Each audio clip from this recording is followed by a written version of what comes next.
What is going on, YouTube? Welcome back to Fireside Rangers. I'm your host, Eric Wilson. Today, doing a little solo episode here to break down last night's victory over the Carolina Hurricanes, where the Rangers extended their win streak to 6 games straight. They were perfect on the road, which we covered over that road trip. But the Rangers were back at Madison Square Garden last night to take on their divisional rivals, and they narrowly escaped with a 2-1 victory over the Hurricanes. And let me tell you, this wasn't a pretty game by any means. The Rangers came flying out the gate, scored a very early goal on the power play from Chris Kreider, but then after that, things very quickly fell apart. There weren't a lot of positive takeaways from this game, other than the fact that the win streak continues. Panarin got an assist to continue his streak, and Will Cooley got on the board with his second goal, his first ever career goal at home. But other than that, there's not a lot good to break down from this game. I think the two big headlines that you look at from this game are the injuries and the refs in particular, because the referees, man, the officiating was not good last night. There were a ton of missed calls. There was a high stick on Trocheck. He started bleeding on his nose in the middle, like right when the puck was dropped at a face-off. No call. That should have been a 4-minute power play for the Rangers. It was a high stick. Blood was drawn. Double minor. That's the rules of the game. But instead, there was nothing called. There was both a slashing and an interference on Alexis Lafreniere on the same play from Andrei Svechnikov, I believe it was. Nothing happened.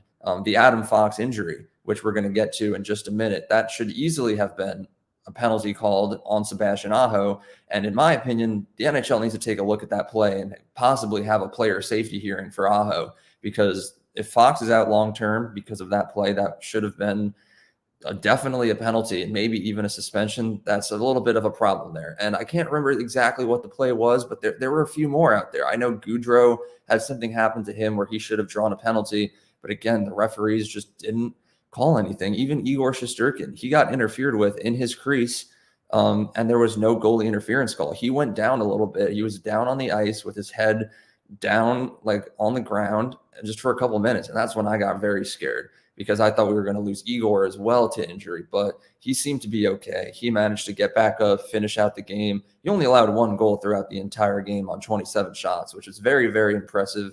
So quick shout out to Igor. You know, this episode, aren't a lot of positives, as I just mentioned, but if there's one player who really stood out, I do think it was Igor Shesterkin. He had a masterclass performance last night against the Hurricanes, who are very star-studded offensively and can produce points. So to hold them to only 1 goal, it was pretty impressive. And I do just want to get into the injuries really quick. But before I do, I just want to note the fact that the Rangers, you look at the way that this game went downhill. First period shots, 11-6. Rangers outplayed them in the first period. Following that second period, we were outshot 9-4. And then in the third period, outshot 12-11. You know, in the end, the final shots on net, only 27-26. But the Rangers do have a serious problem when it comes to maintaining that pressure on the Hurricanes last night. It fell apart very, very quickly, and now we're seeing the results of that with these injuries. So Adam Fox, right? He's skating in the first period, enters the zone. Sebastian Aho comes up to lay a hit on him. He tries to avoid the hit, but Sebastian Aho extends his leg, trips Fox, has knee-to-knee contact. Fox goes down. He's able to play for like 1 more power play. I think he had a couple more shifts after that, but then he leaves for the locker room in the first period. And then later at the start of the second, it's revealed that he's not coming back. So there's still no update on this Fox injury. We know that it's lower body, but Laviolette hasn't come out and said if it's day-to-day, week-to-week. But I think the big thing to note here is that there hasn't been any defensive call-ups just yet, unlike in the offense, because later in the game, Philip Hedl, he's skating, has his head down, looks up, barely has enough time to prepare himself for a hit against former Ranger Jesper Fast. Now, that was a clean play. You know, Hedl should have had his head up, so I'm not going to be gunning for any refs right now or another player safety hearing. Hedl could have prepared for that situation just slightly a little bit more. But Hedl was able to play a little bit longer. I think he played throughout the entire second period, and it wasn't even until the third that he left for the locker room, or it could have been the late second. I don't remember exactly, but he was able to play for a little bit until he too left for the locker room with what was labeled as an upper body injury. And then it was again later revealed that he would not be returning to the game. So the Rangers were working down 2 players, 1 defenseman and 1 forward. How they managed to still pull off a win is beyond me, because the offensive pressure was really not sustained. We're very lucky that Will Cooley was able to get that goal and give the Rangers the go-ahead lead in the third, and that Igor Shesterkin was able to lock it down, and the defense as well. You need to give them credit. But the Rangers somehow won that game. It was a miraculous victory without 2 of their top players. Your star defenseman and your second line center out with injury. That's pretty bad.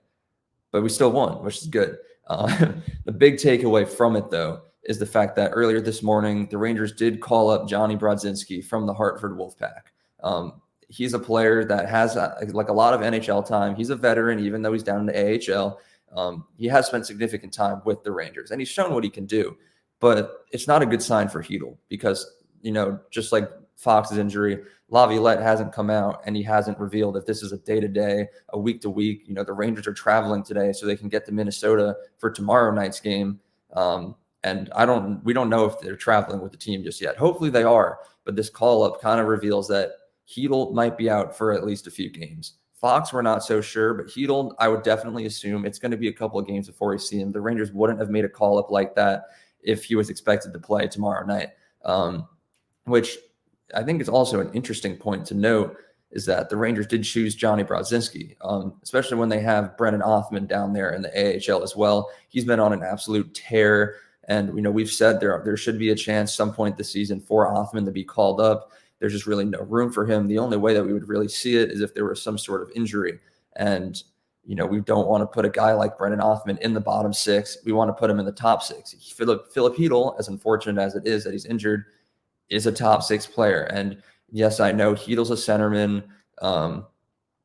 and Othmann is a winger, but there's always ways that you can move things around, call up Trocheck to the second line, which I'm sure is going to happen anyway. But then rather than having Brodzinski maybe center that third line, have Barclay Goudreau slide in there and then bring someone, like there's ways you can move it around, but it's definitely an interesting choice. I would definitely say it's the safer choice, especially with the way that the Rangers are playing right now on a very defense-first mindset, and it's working because they're on a 6-game win streak. Even though not all of these games have been pretty, it has been working, and the Rangers are winning games. So I'm not going to complain about the Brodzinski call-up. I think there was a chance that it could have been Othmann, but I think it is the smart choice to let him continue to grow and develop down in the AHL, where he is having a very good season. I'm sure in the coming weeks we'll definitely make an update video covering everything that Othmann has been doing down there in the AHL. But for now, Brodzinski, smart choice. It's very unfortunate because, even though we don't have that timeline of when Hedl will return, this isn't the best sign in regards to his injury. And I think the fact that there hasn't been a defensive call-up just yet, it's a good sign for Fox. And hopefully there'll be a little bit more updates throughout today, which we'll be sure to cover on all of our social medias. But stay on the lookout for those as well, because if Fox is injured for a long time, the Rangers are going to have a problem. They have defensive prospects down there. They have Zach Jones. They have Matthew Robertson. I think Jones would be the obvious choice in a defensive call-up, but we've seen in the past that he's not really ready to perform at an NHL level. We've tried it. He hasn't looked the best playing along with Braden Schneider, 2 young defensemen. They just didn't really click just yet. And yes, Zach Jones, is he performing at an elite level in the AHL? Yes, he might have outgrown that league, but it seems like he's in a weird plane of existence where he would thrive in a league somewhere positioned between AHL and NHL, and it's hard to explain, but Zach Jones is not ready for the NHL just yet. And even if he was, you can't really compare him to the skills of Adam Fox. So him and Lindgren together, Fox and Lindgren, they're our best defensive pairing. Miller and Trouba are very close second, but you can't deny the offensive and defensive star power that Fox brings to the table. So all we can do as Rangers fans is kind of just hope and wait to see what the timeline looks like for their return. Hopefully Laviolette will be giving us some updates, and we got to keep our fingers crossed that Hedl and Adam Fox will not be out long-term. Otherwise, this Rangers win streak could very quickly come to an end, and we might see a pretty strong regression without two of our top players on the ice. But that about wraps up this discussion from last night's game. I think the number one takeaway is the fact that the Rangers did win, but we do need to keep in mind the officiating and the injuries are completely unacceptable. There needs to be some sort of investigation into that reffing last night, because I know I'm doing this episode solo right now, but me, Colin, Anthony, Will, all the Fireside Rangers team, we were discussing the game last night, and it was some of the worst officiating we had ever seen from the NHL as Rangers fans. But hopefully all those problems will be fixed relatively soon. We'll be sure to keep giving you guys updates on both of these injuries on all of our socials at Fireside Rangers on both Instagram and X. So be sure to follow those to stay up to date on what's happening with our star players. But that wraps up this video. Make sure you guys like, subscribe, ring that bell so you don't miss a notification. If you're watching on Apple or Spotify, make sure you give us a 5-star review, and be sure to leave your thoughts on last night's game down in the comments section below, because I'm curious to know if you guys are just as upset about it as I am. But we'll be back tomorrow with more New York Rangers content. And until then, have a good one, and let's go Rangers.